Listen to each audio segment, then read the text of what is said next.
Muy buenas tardes, les damos la bienvenida a nuestra sesión mensual de Facebook Live del Registro Mexicano de Lupus.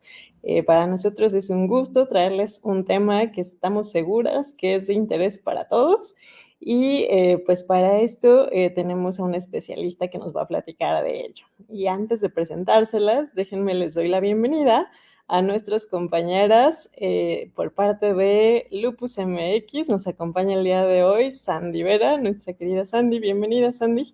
Hola, buenas noches. Gracias, Ale. Y también por parte del Registro Mexicano de Lupus, el día de hoy nos acompaña Ana Ledesma. Bienvenida, Anita. Un gusto verlas. Hola, Ale, mucho gusto de estar aquí con ustedes hoy. Pues les damos la bienvenida también a nuestro público, quienes nos estén escuchando.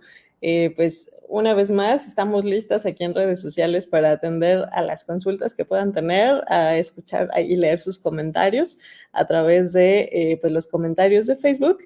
Y sin más, pues les quiero presentar a nuestra especialista del día de hoy. Ella es la doctora Elma Isela Fuentes Lara. Ella es pediatra, alergóloga e inmunóloga y tiene alta especialidad en errores innatos de la inmunidad. Y el día de hoy está aquí para platicarnos de el lupus en la infancia y cómo identificarlo. Elma, bienvenida. Muchas gracias a todas, muchas gracias Ana, Sandy, muchas gracias Ale por la presentación, por la invitación a exponer este tema que creo que es de mucha importancia para el público que sigue sus redes sociales y por supuesto para inmunólogos, reumatólogos. Pero bueno, voy a tratar de hacerlo muy sencillo, muy breve, para que no sea complicado y no metamos tanta ciencia, pero sí los puntos principales para abordar el lupus en pediatría. Entonces voy a empezar, ya se está compartiendo mi pantalla. Eh, Muchas gracias por la presentación. El día de hoy voy a platicarles lupus en la infancia y cómo identificarlos.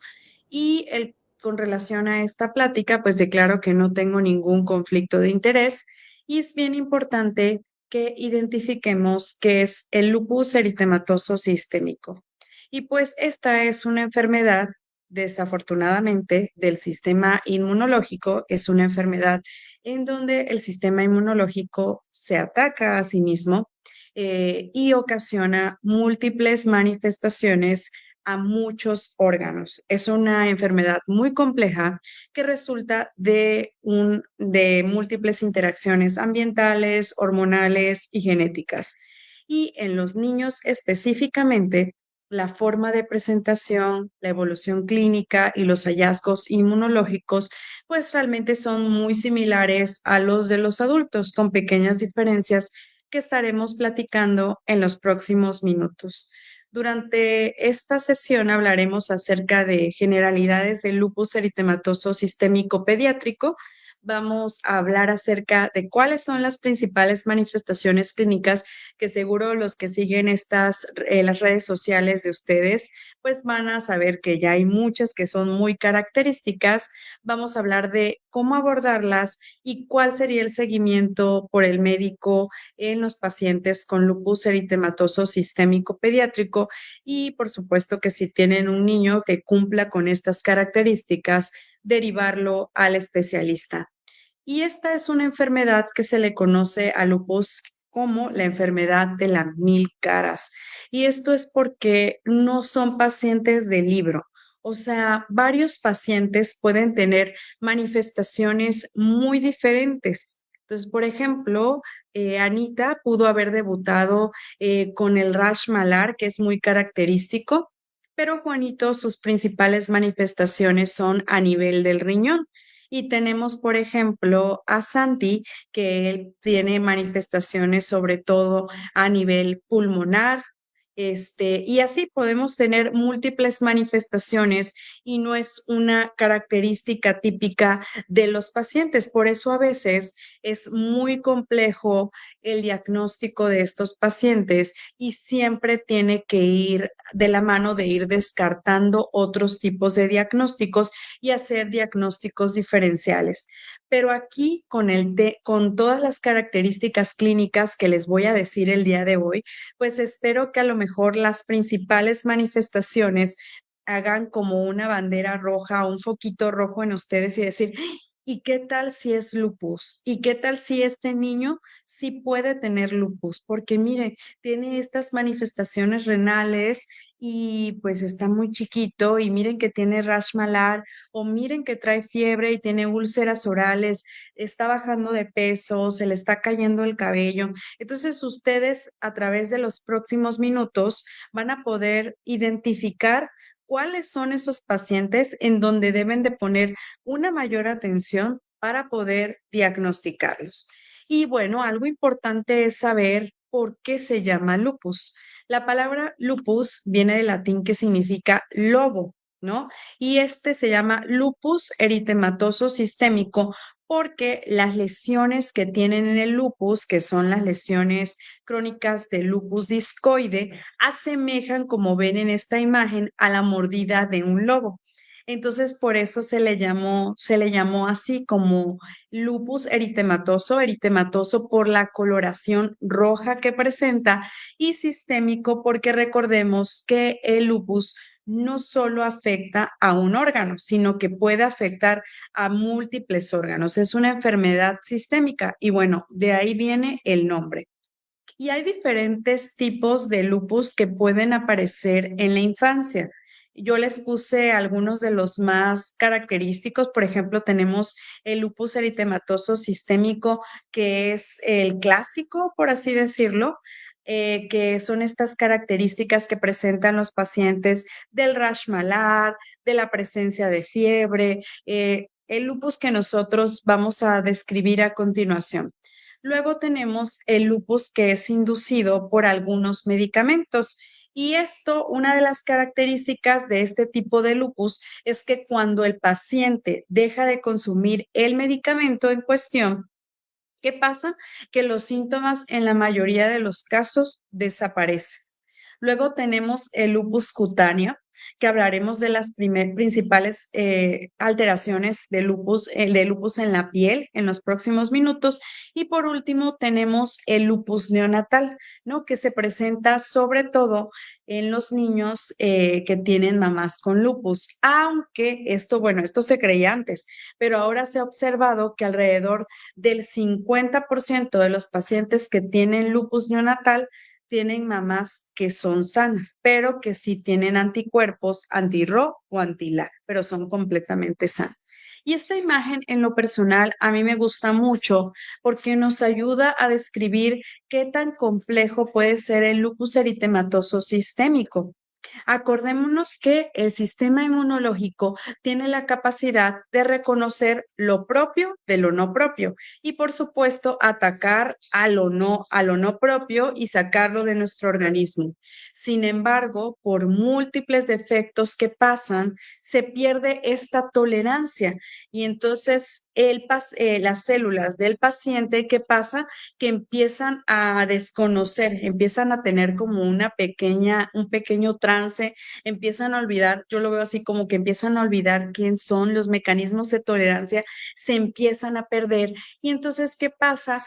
Que como ven en esta imagen, empieza a decir, es que esta célula no es de nosotros, cuando sí es de nosotros. Entonces, empieza a atacar a células propias de múltiples órganos y es ahí cuando se produce la presencia de autoinmunidad. Esta es una forma muy breve de resumir la autoinmunidad, pero tiene que ver mucho pérdidas de tolerancia a nivel periférico, a nivel central, o sea, muchos cambios de tolerancia en estos pacientes. Al final, el lupus es una enfermedad autoinmune y pues va a ocasionar esta pérdida de la tolerancia.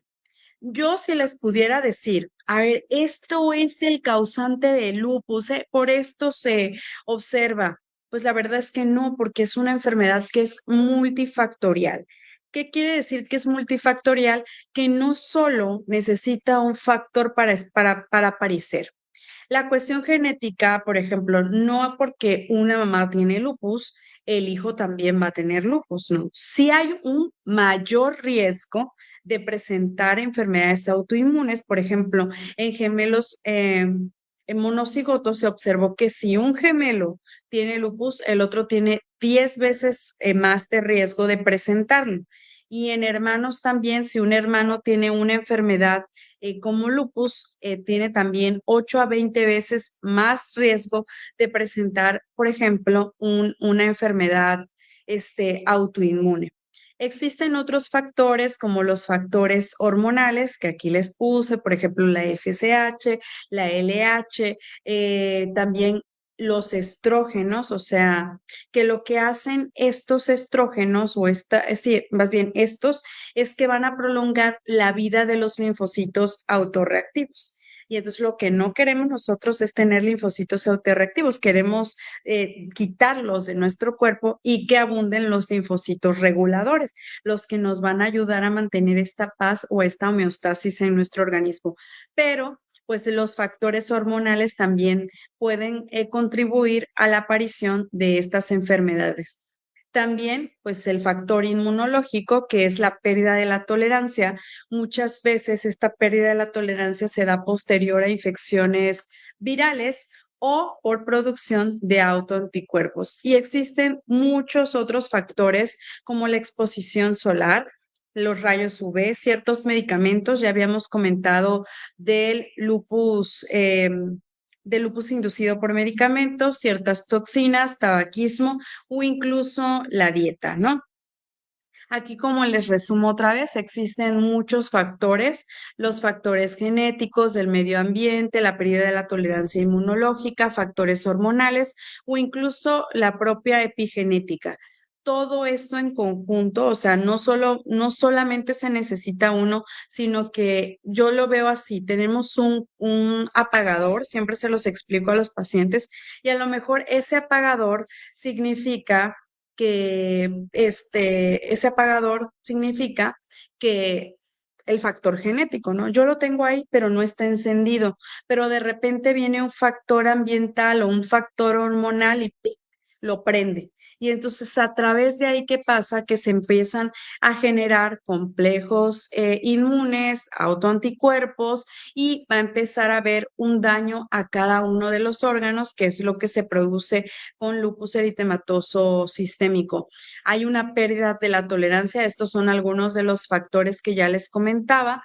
También existen factores de riesgo epigenético, como tener ciertos genes como el RF5, STAT4, ITGAM, entre otros, ¿no? Todo esto pues va a traer como consecuencia el daño a cada uno de los órganos. Y bueno, el lupus eritematoso sistémico pediátrico, de todos los lupus que existen, aproximadamente se representa entre el 15 al 20% del total de los pacientes con lupus eritematoso sistémico. Y a diferencia de los adultos, normalmente cursa con más gravedad y más riesgo de complicaciones. ¿Por qué? Porque se presenta en edad temprana. El diagnóstico de lupus normalmente no es común antes de los 10 años y la edad promedio de presentación es alrededor de los 12 años. Y también que se ha observado que esto también depende de la etnia que se presente. Por ejemplo, las mujeres caucásicas, la incidencia antes de los 19 años es entre 6 y 18.9 casos por 100,000 habitantes. Y ahora sí, vamos a ver cómo identificarlo, ya que les hablé brevemente de lo que es el lupus. Tenemos varios tipos de manifestaciones: las constitucionales, las mucocutáneas, las musculoesqueléticas, la presencia de serositis, neuropsiquiátricas, citopenias autoinmunes y glomerulonefritis. Entonces vamos a empezar a hablar de estas manifestaciones. Este es un estudio que se realizó en donde se comparan las manifestaciones lupus eritematoso sistémico versus lupus eritematoso en adulto. Ese es un estudio que se hizo aquí en México. Entonces podemos observar, por ejemplo, aquí en esta columna, que, por ejemplo, la principal manifestación es que se presentó, sobre todo en niños, fue el rash malar, ¿no? Que se presentó en el 68% de los pacientes pediátricos con una N de 484. también es muy parecido a lo que se reporta en adultos, en donde esto se reportó hasta el 49%. Y una de las características de este lupus es que respeta el triángulo nasogeniano, es decir, pasa por las mejillas, va hacia la nariz y vuelve a bajar hacia las mejillas y ocasiona estas alas características que se conocen así como alas de mariposa, ¿no? Que se debe básicamente a una fotosensibilidad.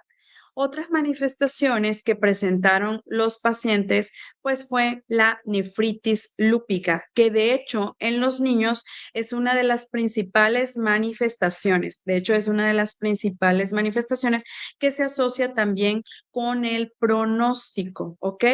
La presencia de úlceras orales que se presentó en el 52% de los pacientes y también tenemos que el fenómeno de Raynaud se pudo presentar hasta en el 37.5%.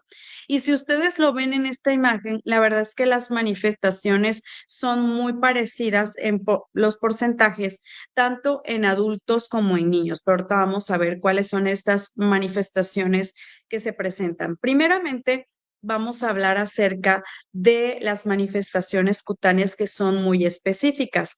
La primera es el lupus eritematoso cutáneo agudo o estas alas en mariposa que se puede presentar hasta en el 30-60% de los pacientes. Y yo creo que la mayoría está muy identificado con este síntoma, ¿no?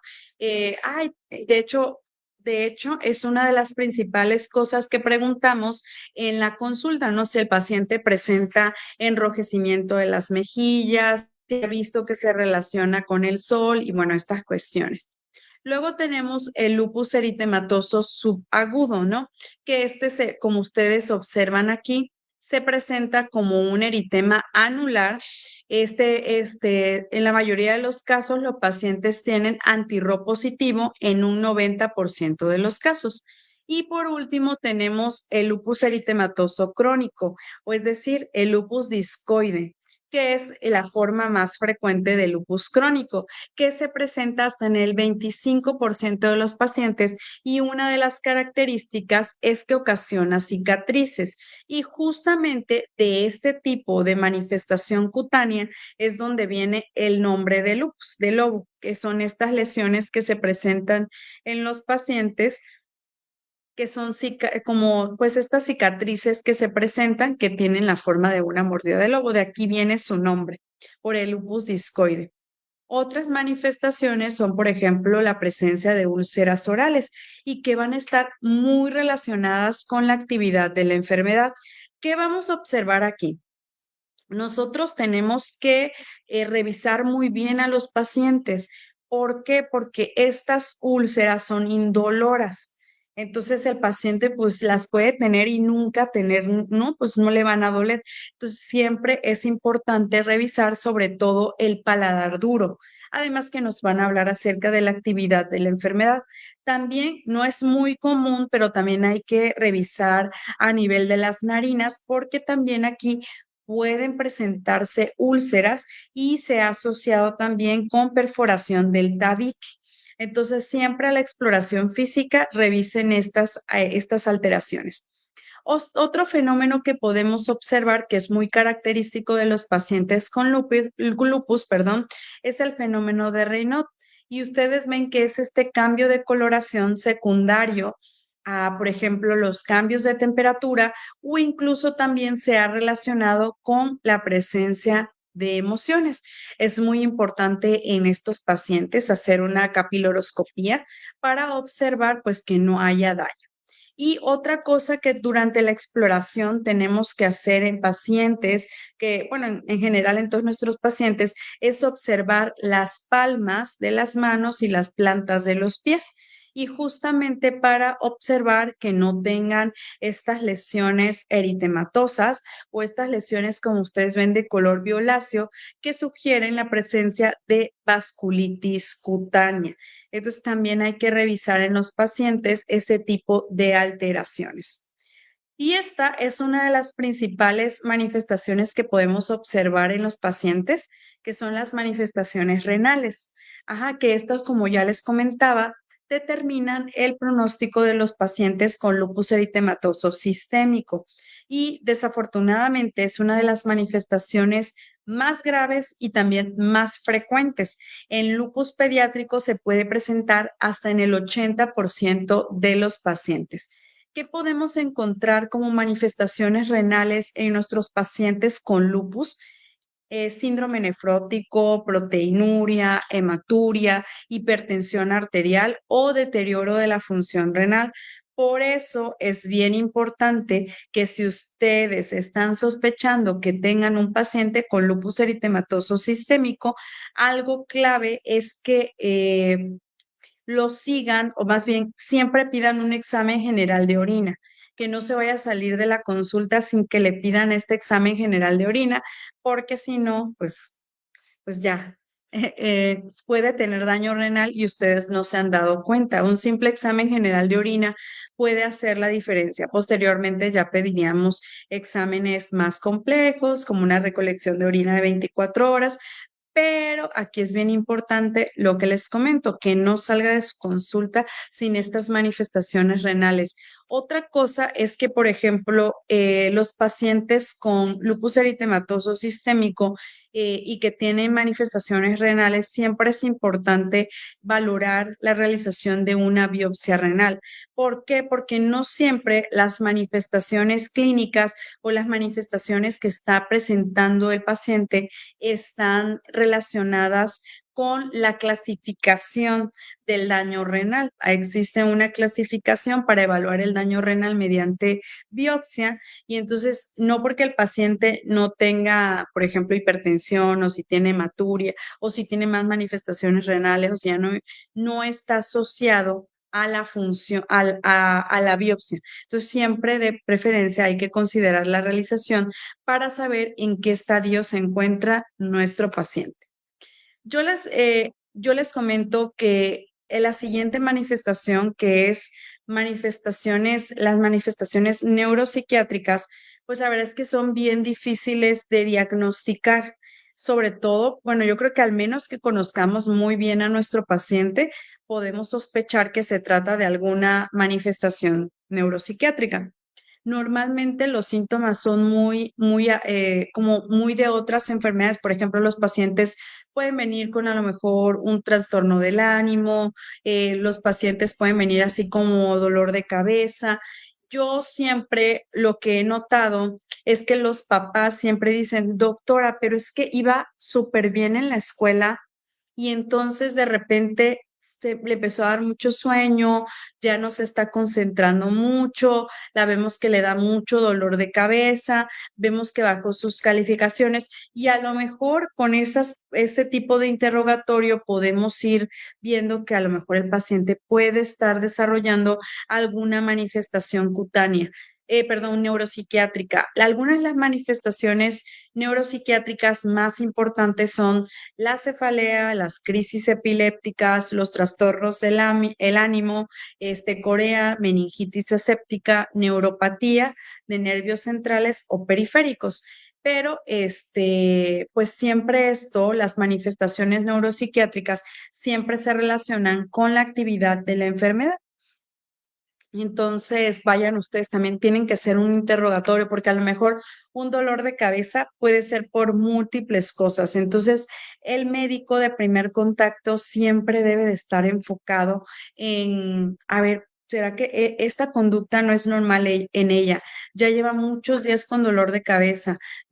Si convulsiona, yo creo que eso es algo más evidente, pero estos síntomas que no son tan aparatosos como el dolor de cabeza o a lo mejor estos cambios de conducta que no parecen tan aparatosos, pueden sugerirnos alguna manifestación neuropsiquiátrica. Otra de las cosas que vemos en lupus pediátrico son las manifestaciones pulmonares y esta sí puede ser muy variable porque puede aparecer entre el 5 hasta el 70% de los pacientes. El 40%, imagínense, de los pacientes que tienen un lupus pediátrico no, por ejemplo, no tienen nada de clínica y le hacen una radiografía y tienen cambios radiológicos que sugieren una afectación pulmonar. Entonces también es importante que el neumo, es otro especialista que los tiene que seguir, pues esté muy al pendiente de todas estas alteraciones que pueden presentar. Algunas de las manifestaciones más frecuentes, por ejemplo, los pacientes pueden tener pleuritis, que sería la forma más común, la presencia de neumonitis, neumonía, neumotórax, enfermedad intersticial o incluso los pacientes pueden desarrollar una hemorragia pulmonar. Esta última que les comento es una complicación muy infrecuente, pero desafortunadamente para nuestros pacientes puede ser mortal. Entonces, también, como ustedes ven, ya llevamos varios órganos de choque, piel, riñón, a nivel neurológico. Y bueno, ahora vamos a ir con las manifestaciones musculoesqueléticas. Los pacientes, el 80% pueden tener una artritis no erosiva no deformante, 85% de los casos.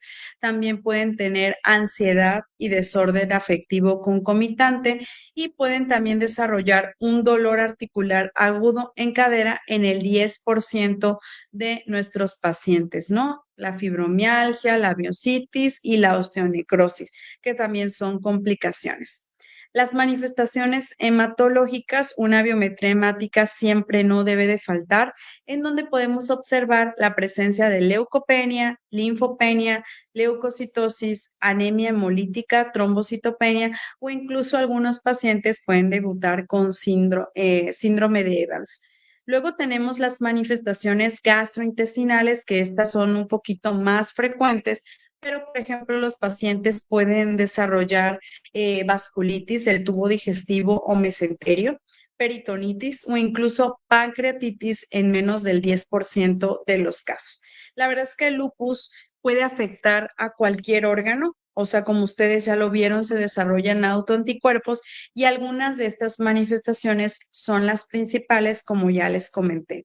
Ahora, es un reto diagnóstico, como ya les decía, es una enfermedad de las mil caras. ¿Por qué? Porque realmente puede tener muchísimas manifestaciones. No hay un síntoma, no hay un hallazgo exclusivo para hacer el diagnóstico y entonces nosotros nos tenemos que ser muy clínicos, ir evaluando cada uno de los síntomas y decir, bueno, este paciente puede ser que tenga lupus eritematoso sistémico. Ahora, ¿qué es lo que tengo que hacer? Ok, tengo mi paciente, vamos a decir, Betty, es una paciente de 9 años. Betty empezó a notar que se le empezó a caer el cabello, tiene fiebre persistente, tiene rash malar.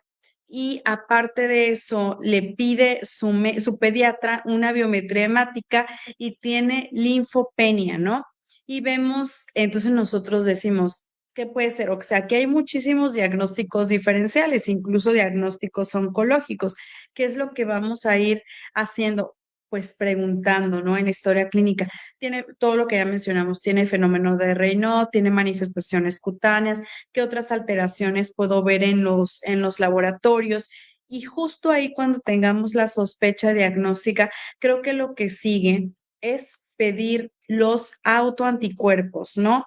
Unos muy característicos del lupus son los ANAS, que no son tan específicos, de hecho no son tan específicos ni tan sensibles, pero nos puede orientar a empezar a clasificar a los pacientes con lupus eritematoso sistémico. Aquí yo les puse alguna tablita de los autoanticuerpos y bueno, aquí tenemos que los más específicos son los anti-Smith y también los anticuerpos DNA de doble cadena. Entonces, ¿qué especificidad tiene? Por ejemplo, los anticuerpos anti-Smith tienen hasta el 99% de especificidad. Yo siempre se los digo a mis pacientes así como precisos, con mucha precisión, 99%. Y los anticuerpos anti-DNA de doble cadena representan 95% de especificidad para los pacientes con lupus eritematoso sistémico. Hay otros tipos de anticuerpos, por ejemplo, tenemos los anti-RO y los anti-LA, que se pueden observar sobre todo en lupus neonatal, pero los más característicos de esta enfermedad son estos dos, ya casi para dar diagnósticos. Esta es una clasificación de la EULAR, son criterios del 2019 y estos criterios, a diferencia de otros que han salido en años posteriores, pues tienen una alta sensibilidad y también tienen una alta especificidad. Sin embargo, es importante que para que un paciente pueda ser clasificado con lupus, tengamos los famosos ANA positivos.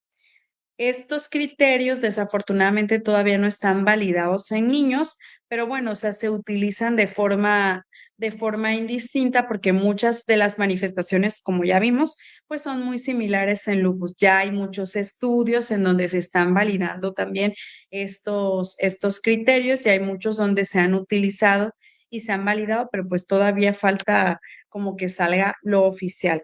Ahora, algo importante es que hasta el 20%, del 20 al 30% de los pacientes pediátricos que pueden tener, así que son sanos, pueden tener ANAs positivos.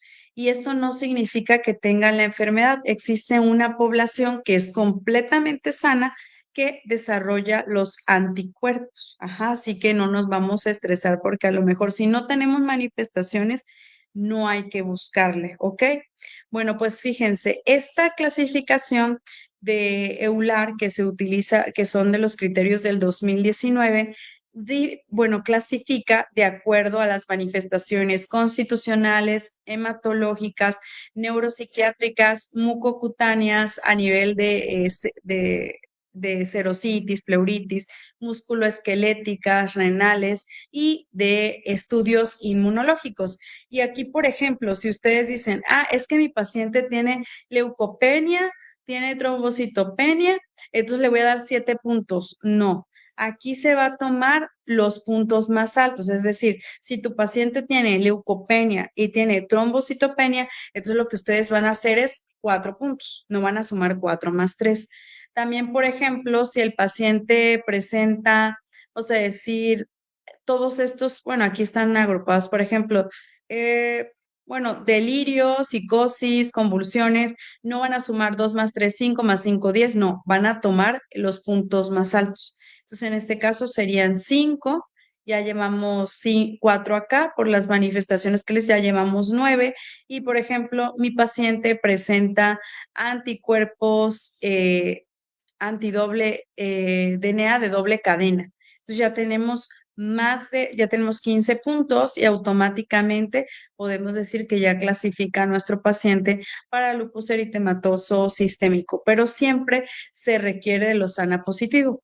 Aquí hay un debate porque muchos pacientes, pues no, con lupus no tienen los ANA positivo y por eso les digo que a veces se hace como un debate porque estos criterios a fuerza para ingresar te los piden positivos. Pero bueno, eso eh, no debe de ser un impedimento para tratar a nuestros pacientes. Estas son lo que ya les comentaba de la clasificación que tenemos a continuación. Ahora, el tratamiento de estos pacientes, pues siempre el objetivo es que nuestro paciente esté mejor. Entonces, vamos a inducir la remisión clínica o vamos a mantener a nuestro paciente en una baja actividad. ¿Cómo vamos a hacer esto? Previniendo brotes y manteniéndonos con las dosis más bajas posibles. Por eso es importante estos 5 puntos que yo les comenté. Siempre tiene que haber una evaluación precisa de la actividad de la enfermedad, la estratificación de acuerdo al órgano afectado y la severidad, el uso de fármacos seguros y efectivos, el manejo adecuado de la enfermedad y la prevención y manejo de comorbilidades. Y esto no lo puse aquí, pero siempre debe haber un tratamiento, más bien un trabajo conjunto, un equipo multidisciplinario en donde esté el cardiólogo, en donde esté el neurólogo, en donde esté gastro, reuma, inmuno y todos haciendo un excelente trabajo en equipo, siempre por el bienestar de nuestros pacientes. A lo mejor no me centro mucho en el tratamiento específicamente, pero les quiero dar puntos importantes. Por ejemplo, tenemos que estos pacientes pueden usar tratamientos antimaláricos, los esteroides también son de mucha utilidad, antiinflamatorios, inmunosupresores y por supuesto, por último, pues hemos tenido los biológicos. Y la hidroxicloroquina, que es el Plaquenil como normalmente se le conoce, es la piedra angular en el tratamiento del lupus eritematoso sistémico. Y esto es porque una importancia, bueno, es algo importante, es que ayuda a inhibir el receptor de células B, pero también previene brotes y recaídas. Y aumenta la supervivencia en nuestros pacientes. Algo malo es que si utilizamos dosis muy altas, muy altas, estos pacientes pueden tener toxicidad retiniana. De hecho, es uno de los principales efectos adversos. Entonces, siempre debe de haber una evaluación oftalmológica al inicio de la enfermedad y después de 5 años y de ahí anualmente a partir de los 5 años. También otra cosa que se les recomienda a los pacientes, que yo siempre les digo, es que deben de utilizar bloqueador solar porque estos pacientes pueden desarrollar hiperpigmentación cutánea. Entonces el bloqueador solar debe de ser de aquí a toda la vida, porque también una de las teorías que se cree es que el daño solar también puede propiciar ciertas afectaciones o ciertas enfermedades autoinmunes. Entonces, bloqueador solar para todos, pero en nuestros pacientes que utilizan hidroxicloroquina, pues más. También se pueden utilizar inmunosupresores, por ejemplo, en pacientes que no responden a hidroxicloroquina. Puede ser solo o en combinación con esteroides, o también, por ejemplo, en pacientes que yo trato de reducirle las dosis de los glucocorticoides y otra vez recae, ¿no? Y algunos de estos inmunosupresores son la ciclofosfamida, la satioprina o el metotrexate. Esto, por ejemplo, la ciclofosfamida puede ser utilizada, bueno, se utilizaba mucho en la inducción y el mantenimiento. Ahora, por ejemplo, se recomiendan otros inmunosupresores como metotrexate o azatioprina, casi siempre metotrexate porque ayuda a reducir la actividad de la enfermedad y aparte de eso permite el ahorro de corticosteroides y tiene una eficacia para las enfermedades de las articulaciones y la piel, ¿no? No les voy a hablar de dosis porque no es el tema central de esto, pero sí quiero que conozcan algunos de los medicamentos. Aquí se movió un poquito. Tenemos ciertos biológicos que también se están utilizando en pacientes que no responden adecuadamente al tratamiento, como el belimumab, y también tenemos el rituximab, que es un anti-CD20. Ambos son muy utilizados no solo en lupus, sino también en enfermedades autoinmunes. Entonces, como ustedes ven, pues tenemos un amplio uso, gran variedad de medicamentos que pueden ser utilizados en los pacientes con lupus. Y todo esto ha incrementado la esperanza de vida de estos pacientes. ¿Qué tenemos que hacer para prolongar su vida? Afortunadamente, el 90% de los pacientes, la supervivencia, perdón, a 5 años es más del 90%. Pero ¿qué también tenemos que hacer nosotros como pacientes, como médicos de primer contacto? Pues prevenir lo que puede incrementar la mortalidad. Por ejemplo, tenemos que prevenir la presencia de infecciones, por ejemplo, inmunizaciones. Los pacientes deben de estar vacunados. Siempre que haya una contraindicación, pues no se le va a dar vacunas vivas atenuadas. Eso va a depender. Se les debe de dar profilaxis primaria cuando los linfocitos se encuentren muy bajos, los linfocitos T, o incluso cuando los pacientes tengan neutropenia grave, los pacientes les puede dar alguna profilaxis antifúngica. También hay que hay que prevenir los eventos cardiovasculares y esto también va a depender de cada uno de nuestros pacientes y de los factores que se presenten. Por ejemplo, si tiene una fractura, hay que darle una tromboprofilaxis, siempre con medidas médicas, siempre nos vamos a adaptar a las condiciones de los pacientes. La prevención de brotes cutáneos, ya les dije que utilizando protector solar, la prevención de fracturas y osteoporosis, esto sobre todo disminuir a lo máximo el uso de esteroides. siempre, por ejemplo, hacer ejercicio, fisioterapia, profilaxis con vitamina D. De hecho, los pacientes con enfermedades autoinmunes se benefician muchísimo de dosis de vitamina D. Y sobre todo evitar los esteroides a dosis altas, porque esto tiene un mayor riesgo de que nuestros pacientes presenten osteoporosis. El pronóstico de los pacientes con lupus es muy variado, es muy variado. Eso va a depender del tipo de daño a órgano blanco que se presente. Muchos pacientes, por ejemplo, a pesar de que se les da un tratamiento adecuado, pues requieren dosis altas de esteroides o empiezan a requerir medicamentos citotóxicos, empiezan a tener otras complicaciones. No hay a lo mejor en los pacientes, y esto hay que decirlo, el uso de algún biológico no se puede utilizar por muchos factores externos al paciente.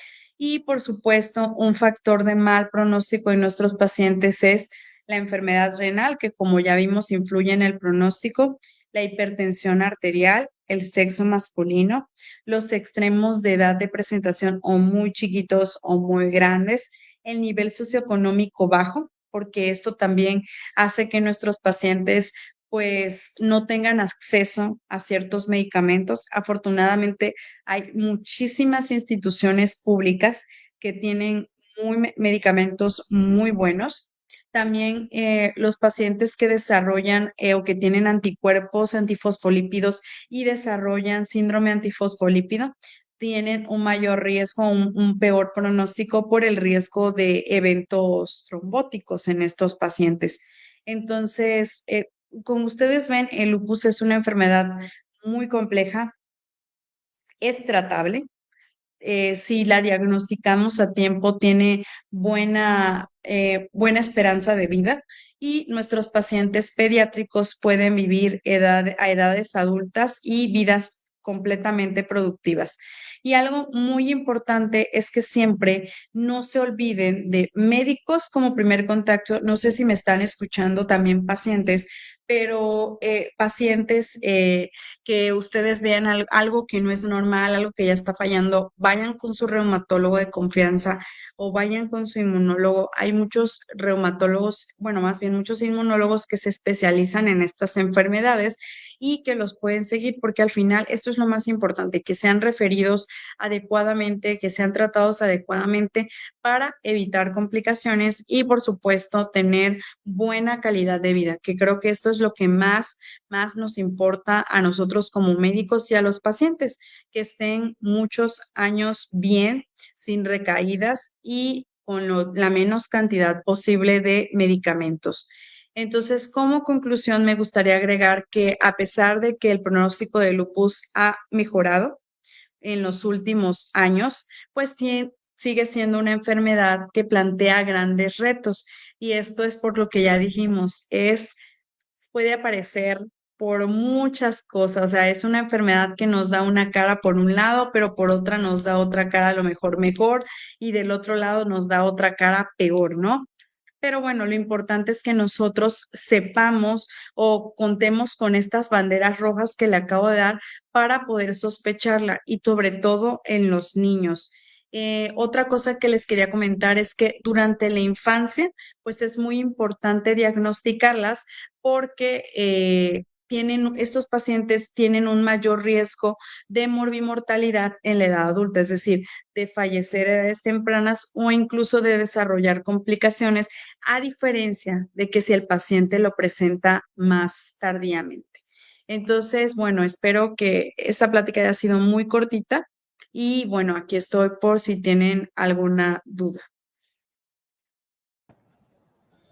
Muchísimas gracias, doctora. De verdad, yo estoy encantada con su charla porque no solo nos dio información muy, muy completa, sino que además nos la resumió de una manera, creo que muy clara. No me dejarán mentir Sandy y Ana, que muy, muy sintética, muy clara. Ya tenemos por aquí entre nuestros comentarios, pues, bastantes saludos y agradecimientos por esta información. Y también, pues, les invito a que nos compartan preguntas y comentarios. A continuación vamos a estar respondiendo Sí, y sí las tiene. De todas maneras, por ahí dejé mi correo, por si les da pena. excelente. No, pues yo quiero abrir esta charla para ir tomando las preguntas, un poco con la experiencia pues, de las asociaciones civiles que colaboran con nosotros. Sabemos que elegimos este tema principalmente porque suele haber muchas dudas justo en relación con el lupus infantil. Y a mí me gustaría preguntarte, Sandy, ¿hay alguna pregunta que sea como recurrente desde las asociaciones, las personas con diagnóstico y familias que tú conoces? Sí, claro, de hecho, algo que comentó la doctora por ahí es un punto importante, es que preguntan, por ejemplo, pacientes que nos están viendo, la mayoría son pacientes con lupus, eh, yo tengo lupus y no sé, tengo el miedo de que mis hijos lo tengan. ¿Es necesario o puedo hacerle los estudios a mi hijo aunque no tenga una manifestación clínica? Eso lo preguntan mucho por el mismo miedo de que los hijos puedan llegar a desarrollarlo, ¿no? Sí, bueno, es completamente entendible el miedo de una mamá que su hijo desarrolle lupus. Yo no soy mamá, pero yo si lo fuera, pues también me preocuparía, ¿no? Siempre hay eso. Pero solo para decirles que el lupus no es una enfermedad que se hereda, no es una enfermedad hereditaria. Sí, el factor genético contribuye a un mayor riesgo de que el familiar presente la enfermedad, pero no es algo, si mamá, lo que ya les comentaba, si mamá tiene diagnóstico de lupus, no significa que el niño va a presentar lupus, no es así. Sí tiene un mayor riesgo, pero recuerden que como ya vimos, es una enfermedad multifactorial.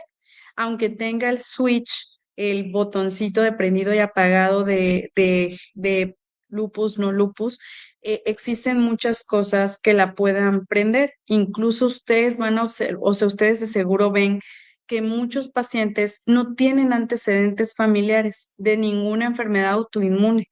Y entonces aún así es, pero bueno, y si no tengo, ¿por qué la presenté? Porque ya vimos que hay factores ambientales, epigenéticos, factores, la exposición, la exposición a rayos solares, virus, muchas cosas. Entonces no depende de eso. Yo les diría a los papás, y creo que es hasta algo complicado a lo mejor de decirlo, pero si el niño no tiene síntomas, no hay que hacer estudios innecesarios, ¿sí? Además, también los anticuerpos de lupus, pues no son nada baratos. Y aunque me salieran positivos, si no hay una manifestación clínica, ¿qué es lo que yo voy a tratar? No voy a tratar nada. Como ya vimos, los ANAS pueden estar positivos entre el 10 al 30% de la población. Imagínense. Entonces, seguramente la mamá al ver esos resultados ya tiene lupus, porque justamente a lo mejor mamis que no son médicos, pues refiriéndonos a eso, no, no, no, ya tiene lupus y va a hacer algo en su cabeza. Obviamente se va a preocupar, se va a estresar por algo innecesario y a lo mejor el niño toda su vida está completamente normal y nunca desarrolla nada de eso. Entonces, yo diría que si no hay manifestaciones clínicas, no hay que hacer estudios innecesarios. Siempre, siempre la clínica es la que manda. Siempre. Nosotros como médicos que somos clínicos no leemos laboratorios.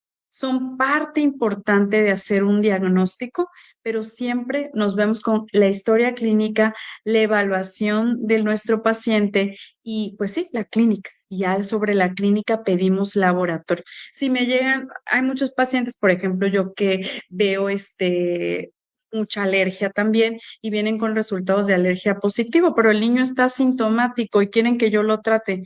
¿Qué voy a tratar? Igual lo mismo con nuestros pacientes, o sea, hay mamis que llegan, doctora, es que tiene ANAS positivo. Ah, ok, ¿y por qué se los hizo? Y justamente eso, es que doctora, yo tengo artritis, ¿no? O, doctora, yo tengo lupus. Y el niño tiene alguna manifestación, ha tenido esto, alteración renal, todo normal. Nada, ¿sale? Entonces, sé que es complicado, pero creo que tenemos que ser muy inteligentes y no caer en la paranoia, siempre preocuparnos, porque yo creo que como papás te preocupas por tus hijos, pero siempre ser muy objetivos de lo que está presentando. Esa sería mi respuesta. Gracias, doctora. Gracias. Y muy a propósito de esto, Margarita Baeza nos comenta, dice, ¿y por qué hay síntomas presentes y los ANA se suben y suben, pero los demás anticuerpos salen negativos? También es parte, ¿no? Las combinaciones. Bueno, acuérdate que, bueno, o sea, ella dice que no salgan los otros, supongo. Bueno, acuérdate que, o sea, los ANA son un criterio de entrada, ¿no? Ya tenemos autoanticuerpos, ¿no? Ya están los ANAs positivos, pero no necesariamente deben de estar los otros positivos para decir que el paciente tiene lupus. Incluso hay pacientes con lupus eritematoso sistémico que no tienen ANAS, o sea, no tienen estos autoanticuerpos. Y eso, pues depende de muchos factores, no tengo una respuesta para eso, pero pues no, los otros anticuerpos no son un criterio de entrada para lupus. Entonces, no. Perfecto. Sí, siguiendo con las preguntas del público, nos preguntan también, ¿los síntomas del LES son intermitentes también en pacientes pediátricos? Sí, Pues, sí. Sí, pueden presentar eso de repente, creo que intermitente se refiere a que pueden ir, bajar, regresar y así. Sí, y eso depende también de muchas cuestiones. Por ejemplo, en pacientes pediátricos, pues los niños están creciendo. Y entonces muchas veces hay que ajustar dosis, que ya subió unos 5 kilos el niño y a lo mejor el medicamento ya le quedó bajito. Y entonces hay que ir ajustando. Y también o sea, muchas cosas dependen, igual no solo de los medicamentos, sino también, ¿cómo decirlo? De la presencia de infecciones o otras cosas alternas que puedan alterarnos aún más el sistema inmunológico. Por ejemplo, cuando hay infecciones respiratorias que son muy comunes en niños, pueden agravarse un poco más los síntomas por esta carga extra que tiene nuestro sistema inmunológico. Pero sí, también se presentan alteraciones intermitentes. Bueno, manifestaciones, perdón, no alteraciones, manifestaciones clínicas, ¿no? claro, muy bien. Por ejemplo, perdón, A ver, siguiendo esta, por ejemplo, el fenómeno de Raynaud, ¿no? A lo mejor cuando el paciente, no hay frío, pues no lo presenta, pero cuando hay frío empieza a tener una pérdida de la coloración y esa es una manifestación intermitente. O, por ejemplo, las úlceras orales, aunque no deberían de ser intermitentes, nos pueden hablar de actividad de la enfermedad. Entonces, si estamos viendo ciertas manifestaciones, eso también correlacionarlo.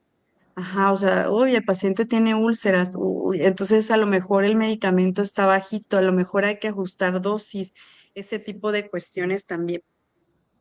Perdón. no, está excelente y va resolviendo como varias dudas que van saliendo aquí entre nuestros seguidores. Teníamos una de más atrás que quizá ya quedó pues respondida con la presentación, pero de todos modos me gustaría retomarla para que no quede Sí. duda. Lidia Torres nos preguntaba que a qué se refiere el síndrome de Evans. Bueno, el síndrome de Evans es un síndrome que se caracteriza por manifestaciones como anemia, trombocitopenia y otras manifestaciones hematológicas y por eso se llama síndrome. Es un conjunto de muchas otras alteraciones y también es una manifestación autoinmune, no es característica de lupus, puede aparecer en otras enfermedades, pero se ha visto que pues se presenta ahí. Excelente. Nos platican también y les compartimos un poquito algunos casos de las personas que nos sintonizan. Por Ajá. ejemplo, Victoria Lord nos dice que su hija tiene lupus, él es dermatomiositosis Dermatomiositis, ajá. pulmonar y era una niña sana en la actualidad, dice, en la actualidad tiene 17 años y todo comenzó cuando tenía 13 añitos. pues siempre nos gusta compartir un poquito justo los testimonios de quienes nos leen. ¿Cómo se llama ella, la que compartió el caso? Victoria Lor. Victoria, Victoria. Sí, yo ahorita tengo dos pacientes con dermatomiositis. Digo, yo sufro con mis pacientes. Justamente una niña de 7 y una niña de 10. Entonces, esto también es como contarles, ¿no? La niña de 10 va súper bien y mi niña de 7 años, ella recientemente, o sea, iba a todos, ella, por ejemplo, a lo mejor le pasó lo mismo a Victoria. Ella empezó fiebre, fiebre, fiebre, fiebre y empezó a tener debilidad, no caminaba. Llega conmigo porque estaban sospechando que probablemente tenía lupus eritematoso sistémico, pero en realidad ya luego se hicieron anticuerpos, la clínica de la paciente, se le dejó diagnóstico de dermatomiositis, se le inició tratamiento, igual con inmunosupresores, esteroides y todo lo que platicamos ahorita, y la paciente iba súper bien, súper bien. Y desafortunadamente sus papás no tienen tantos recursos, se enferma la niña y 4 semanas estuvieron sin tomar medicación, sin tomar el medicamento. Recayó. Y yo creo que en estas enfermedades, o sea, se los digo a mis pacientes, hay que hacer un esfuerzo triple, porque yo, por ejemplo, sufro, de verdad, sufro cuando veo una recaída, como qué está pasando, qué hicimos mal. A veces hasta quiero darles el medicamento así cada semana, pero no se puede. Y la dermatomiositis, pues afortunadamente es una enfermedad controlable con tratamiento. Y bueno, esta niña después de 4 semanas volvió otra vez con el tratamiento y respondió muy bien. Y ahora estamos en conjunto con Reumapedia y yo, que soy inmuno, para tratar, para seguir a estos pacientes con enfermedades autoinmunes. Entonces, bueno, seguramente la hija de Victoria está muy bien controlada, pero pues hay muchos niños así, de seguro también ella, hasta deberíamos de hacer como una asociación de papis para que se sientan más identificados y eso les ayuda mucho. O sea, esta comunidad que ustedes tienen a mí se me hace maravilloso porque comparten historias, los papás los sacan, se me hace muy, muy bonito lo que hacen. Justo eso, y además muchas veces pues creen que no hay con quién compartir, ¿no? ¿A quién más está pasando por esto? Y justo este espacio ha servido para conectar y un poco acompañar desde muchos lados, no solo del país, también de otros países. Y bueno, pues muchas gracias.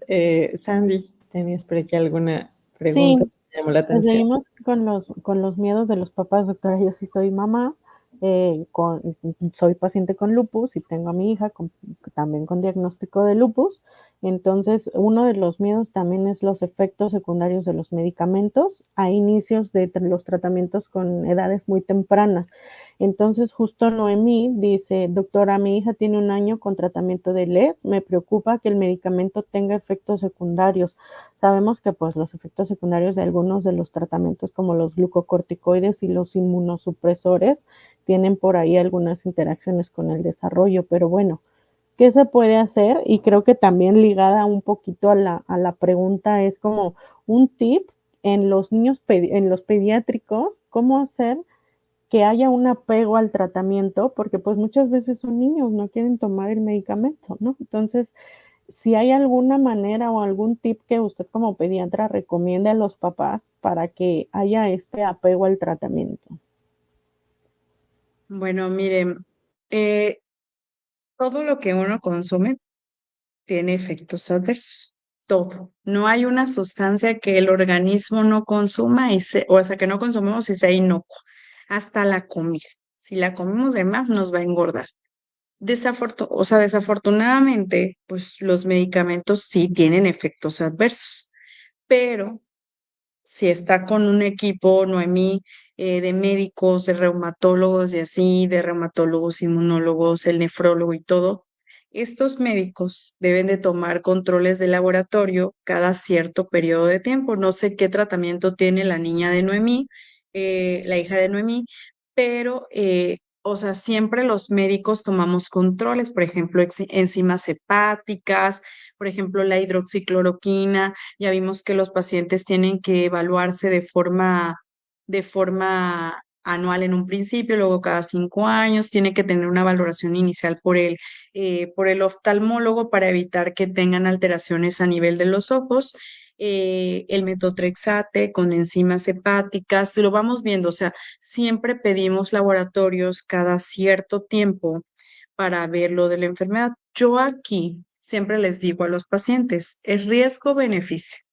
Nosotros siempre calculamos en los niños las dosis por peso, por superficie corporal, o sea, todo va estrictamente calculado. ¿Para qué? Para tener un balance y evitar estas reacciones adversas. La mayoría de las veces son reacciones así súper que no van a ocasionar nada. Por ejemplo, el metotrexate, metotrexate, cuando lo consumimos, puede ocasionar algunas molestias abdominales y así, subácido fólico, son cosas que se pueden controlar. Entonces bueno, le va a doler la panza, pero va a estar muy bien controlada de su enfermedad. Entonces pongo las cosas sobre una balanza. Aparte, tengo muy buenos médicos que están si la están siguiendo cada cierto periodo, se le están tomando los laboratorios, lo vamos a hacer. Lo que sí no quiero que hagan es que dejen el tratamiento, porque es que tiene efectos secundarios. Peor nos van a ir si dejamos el tratamiento bueno, yo no quiero tratamiento por el efecto secundario. Si hay un efecto secundario importante, se cambia el medicamento, se pone otra opción. Ya vimos que tenemos varias opciones de tratamiento. Entonces aquí la opción es, si hay efectos adversos, no te voy a mentir, hay efectos secundarios, perdón, pero todo es un riesgo versus beneficio, ¿ok? Y con respecto a lo que me decías de cómo hacerle con los niños, no sé, es que los niños sí son, yo soy pediatra también y no, yo siempre es un batallar con los niños porque el sabor, porque son niños, porque ya no quieren tomar el medicamento, porque los papás, es que ya no quiero y se lloran y los papás también sufren con ellos. Una técnica única no la tengo. No puedo decirte, ay, mira, yo tengo la técnica que con esto tu hijo se va a tomar todos los medicamentos. Pero creo que algo bien importante es que seamos muy conscientes y muy abiertos con nuestros hijos de su enfermedad, que los hagamos conscientes de su enfermedad y de lo que tienen, que es una enfermedad que van a tener toda la vida y que ellos tienen que cuidar su cuerpo y así. También esto es un tratamiento en conjunto con un psiquiatra, un psicólogo de niños, porque si para nosotros como adultos a veces es difícil aceptar o comprender una enfermedad, ahora imagínense como niños. Entonces, yo siempre los mando a terapia familiar para que tanto papás como niños pues entiendan el concepto. Incluso ya los niños, yo no tengo muchos pacientes aquí en la clínica privada, pero yo llevé en el Instituto Nacional de Pediatría, veía a los pacientes con lupus y ellos hacen algo muy bonito que yo notaba y era como siempre dirigir la atención al paciente. Ok, ¿cómo estás? Muy bien, tú, cuéntame, ¿qué medicamentos te estás tomando? Y el niño te decía, estoy tomando este en tal dosis, o sea, y si el niño no sabía, tienes que saber porque mamá no siempre está. Y entonces los niños veían hasta con sus dosis memorizadas y algunos hasta se sabían más el medicamento que la propia mamá. Entonces, hacerlos consciente. A mí no me gusta mentir en lo personal. Yo creo que hay papás que a lo mejor usan estas técnicas como para protección y lo respeto, por supuesto, pero a mí siempre me gusta ser como muy honesta, de platicarles de su enfermedad, de platicarles cómo es el sistema inmunológico. Eso me gusta mucho a mí. Entonces, yo aplicaría esa técnica de hablar siempre con los niños. Los niños son súper listos, son más inteligentes, se dan cuenta de muchas cosas y los adultos así como, ay, que no se dé cuenta y el niño ya regresó, ya sabe, ya vio triste a mamá y todo. Entonces a veces vale más decirle siempre la verdad. Doctora, y bueno, retomando como el punto que decía, ¿no? De decir, pues dejo el tratamiento porque tengo efectos secundarios, ¿no? Algo que pudiera yo compartir, por ejemplo, con mi hija, tuve las dos partes. Una, pues ella tiene lupus neuropsiquiátrico, entonces debutó con epilepsia y Mm, uno de los medicamentos, que es el levetiracetam, le ujú, ocasionó inflamación en el hígado, ¿no? Entonces, justo nos dimos cuenta, por lo que comenta usted, los estudios periódicos de los órganos, cómo están, y bueno, ahí se dieron cuenta que justo era el levetiracetam, se ujú, detectó pues como a tiempo y se hizo el cambio de medicamento, ¿no? También pasé por la otra parte, la parte en donde ella pues ya 17 años dijo, no me tomo el medicamento, lo dejo de tomar el plaquenil, y con 2 semanas que lo dejó de tomar bastó para tener un brote muy fuerte que la llevó a poner en riesgo su vida, estar hospitalizada más de una semana por lo mismo. Entonces, creo que es importante retomar estos puntos para los papás que nos están viendo, para los adolescentes si nos están viendo, y también los adultos, ¿no? Porque también no estamos exentos de que de repente como pacientes decimos, híjole, ya me harté de tomar tanto medicamento, tengo efecto secundario, entonces que sí no lo dejen, que mejor lo comenten con el médico para buscar como alternativas si es que los efectos secundarios están como un poco agresivos, pero no sin antes, o sea, no dejar el tratamiento sin antes consultarlo con los médicos, ¿no? sí, claro, o sea, esto que comentas que le pasó a tu niña y supongo que después de esto fue valoración psiquiátrica y todo esto. Es que Sí, los de hecho, adolescentes son bien complicados. Todos nosotros fuimos adolescentes y yo creo que, ay, no, ya no quisiéramos regresar ahí donde déjame, yo puedo solo, no esto. Pero es parte de la personalidad de un adolescente. O sea, es parte de que sienten que se van a comer el mundo, sentimos cuando nosotros fuimos adolescentes, no me va a pasar nada. Y yo creo que, es que yo creo que por eso es un trabajo multidisciplinario. O sea, terapias, o sea, yo creo que en este caso, pues ella ya estaba muy harta de consumir medicamentos, ya no quería, no estaba aceptando su enfermedad, no era algo que ella aceptaba, ¿verdad? Yo espero que ahorita sí, pero a lo sí. mejor es detectar, ¿no? Estos cambios de humor, de comportamiento y decir, o sea, yo siempre que así llegan mis pacientes, yo le digo, miren, yo no soy experta, porque yo no soy experta en tratar eso. O sea, a mí me pega cuando me empiezan a decir, ya no me quiero tomar el medicamento, pero sí sé que sí los debo de referir con el especialista. O sea, que ya es momento, que esto ya se sale de mi área.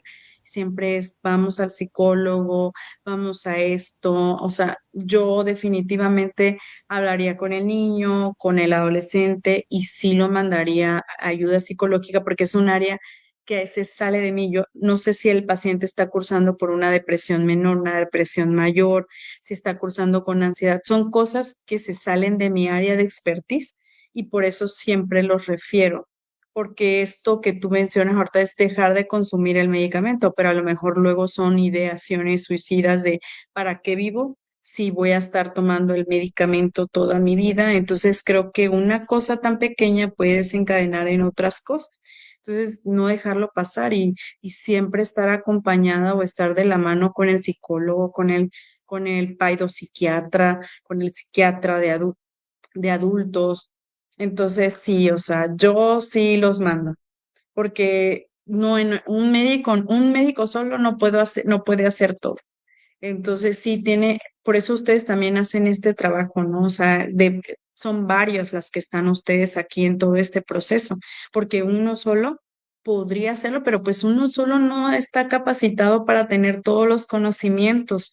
Y a mí me sorprende muchas veces que pacientes que yo veía así súper mal van al psicólogo, psiquiatra, más bien psiquiatra casi siempre los mando y regresan súper bien. Son otros, ¿no? Después de una terapia conductual, después de tomar un medicamento, ya los pacientes regresan aceptando cosas, ya siendo más conscientes de su entorno, siendo más conscientes de lo que les puede pasar. Yo estoy segura que después de esto que pasó, Sandy, pues tu niña dice, uy, no, ya, o sea, no. Y ellos sí quieren vivir, o sea, pero te digo, no sabemos lo que está pasando atrás de ellos. pueden haber otras enfermedades que no estamos viendo. La depresión, la depresión. Sí, de hecho, bueno, sí tenía una depresión mayor. Ujú, ¿ves? Ajá, sí, yo por eso, porque yo ya no le sé a eso, a los de los medicamentos y eso de psiquiatra, pues no, yo Mm, ya no sé, pero sí identifico el problema y digo, no, pues vámonos, no queremos que pase a otra cosa. Claro, y además van pasando por muchos periodos de vida. Muy a propósito de esto, quiero tomar una experiencia que nos comparte Gaby Poblano. Dice, mi hija tiene lupus desde los 11 años, actualmente tiene 22 años, pudo ser mamá, su bebé tiene 6 meses, solo que la veo muy débil a mi hija, constantemente ha tenido muchas recaídas. Pero bueno, es una chiquita que ha logrado crecer, desarrollarse y pues sí, ahí hay que seguir teniendo este seguimiento, ¿no? Muy importante. Sí, por ejemplo, aquí ella menciona, pudo ser mamá, sí, o sea, algo bien importante. Los Ujú. pacientes, las pacientes con enfermedades autoinmunes, específicamente lupus, no tienen menos fertilidad que las mujeres que no tienen lupus. O sea, ellas pueden tener. Aquí a veces es una recomendación de espérate a que tu enfermedad esté controlada por muchas razones, ¿no? Que se da en los adultos. Y la ven, o sea, no sé qué tratamiento está tomando la hija de Gaby, pero si está teniendo recaídas que están siendo muy constantes, creo que aquí lo ideal es que sea evaluada por su inmunólogo y le ofrezca otras opciones de tratamiento, porque entonces si hay recaídas así tan frecuentes, pues algo está fallando en el tratamiento, nos falta subir dosis, hay apego al tratamiento, el tratamiento nos está funcionando, falta escalar a algún otro medicamento, las dosis están siendo suficientes. Yo ahí sí le recomendaría a Gaby que con su hija lo platique y pueda ser evaluada por el reumatólogo y vean este tipo de recaídas. También los síntomas, aquí no lo dice Gaby, pero tiene que ser evaluada porque no es normal que esté recayendo tan frecuentemente. Muchas gracias por la recomendación. Y justo hay como varios testimonios que nos comparten un poquito, pues como Ay, qué daños lindos, muchas particulares. gracias.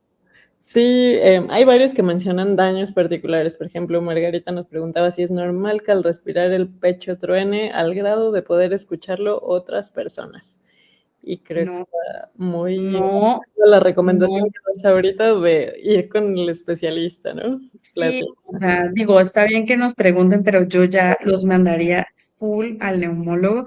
No estoy segura del tipo de ruido que se está presentando. A lo mejor es un chinido, a lo mejor es un estertor, a lo mejor se hace aquí, se toca y truena.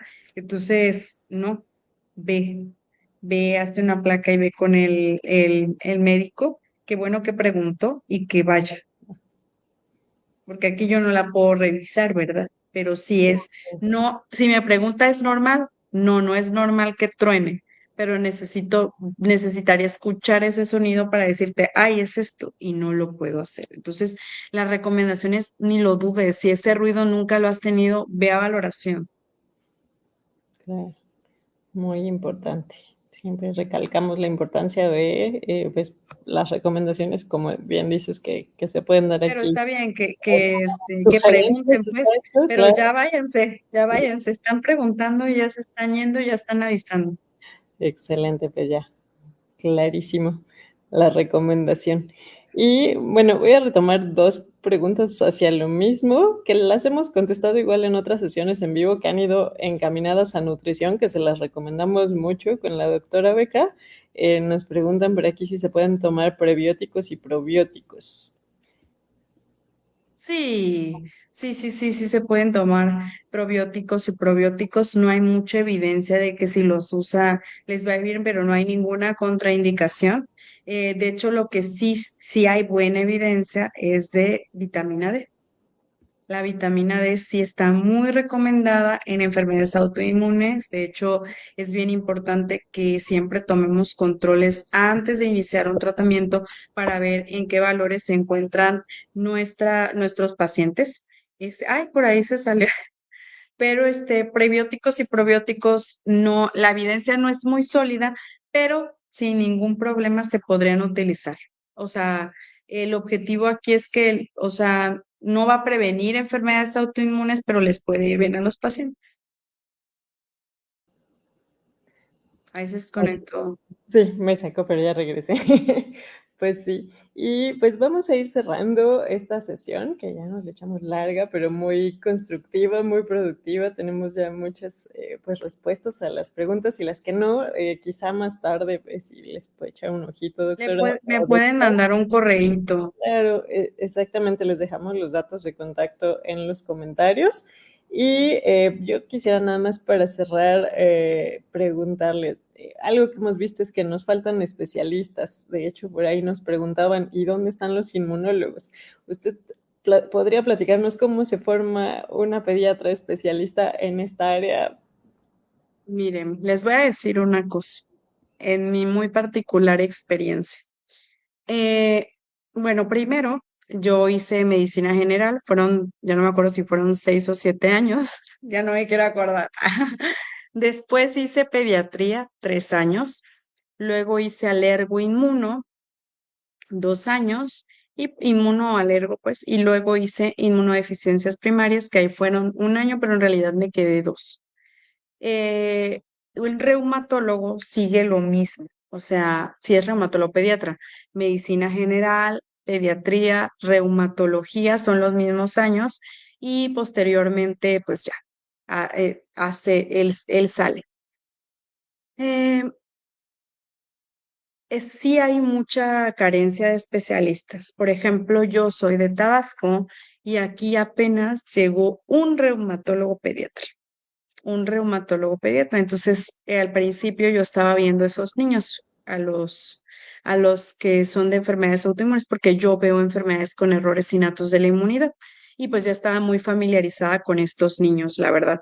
Entonces, ahorita que llegó el paciente, a mí me gusta mucho, mucho hacer match con todos, mucho. Sí, yo a mí me gusta hacer mucho equipo, poder preguntarles y así.